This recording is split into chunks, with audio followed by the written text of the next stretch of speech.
Hey Racer fans, thanks for checking in. Another new episode of the Tough Guys series. Today, Sammy Sessions.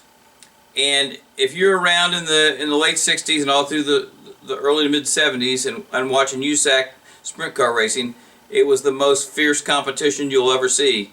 And Sammy Sessions was one of those guys. If my pal Bobby Grimm, who's one of the best freelance artists, drew a picture of him once, he's this guy that he would be the guy that you draw if you said sprint car racing. He's the face that you would look, this raw bone, flat top, tough looking guy. Just looked like he looked like he could take anything you could throw at him. And you know, he started out boat racing, and then he went to stock cars, and he went to supermodifieds and Oswego, and he was winning big races. And all of a sudden, early 70s, he shows up in USAC. And I mean, those were the days of Lee Koonsman and Raleigh Beal and Larry Dixon and Gary Bentonhausen and Billy Englehart and Bruce Walkup, Johnny Parsons, Pancho Carter. So many badass race drivers. And Sammy Sessions was one of those guys. He was the USAC Sprint Car Champ in 1972. And I think his aggression and the fact that he was such a determined guy, he never talked much about himself. Real quiet, kind of bashful, almost kind of shy. And they got a chance to go run the Indy 500. I think Bill Finley gave him his first chance. But, you know, in 1972 he finished fourth in the Indy 500.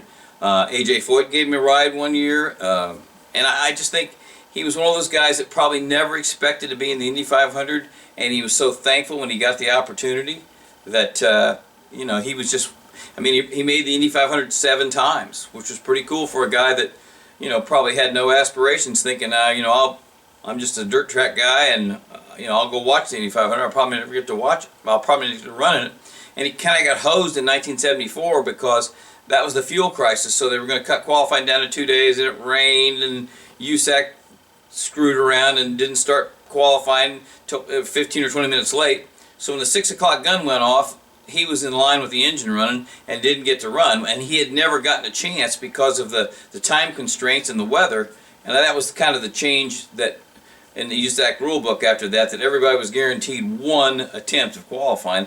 It's kind of the Sammy Sessions rule. So he was, you know, Sammy took it in stride. I mean, you know, he didn't have a press conference and throw down and scream and yell about USAC and how he got screwed, but he did.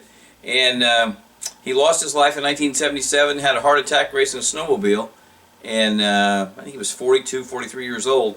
But he was just a guy that was real likable, and he had a lot of fans. And he was an easy guy to pull for because of where he came from.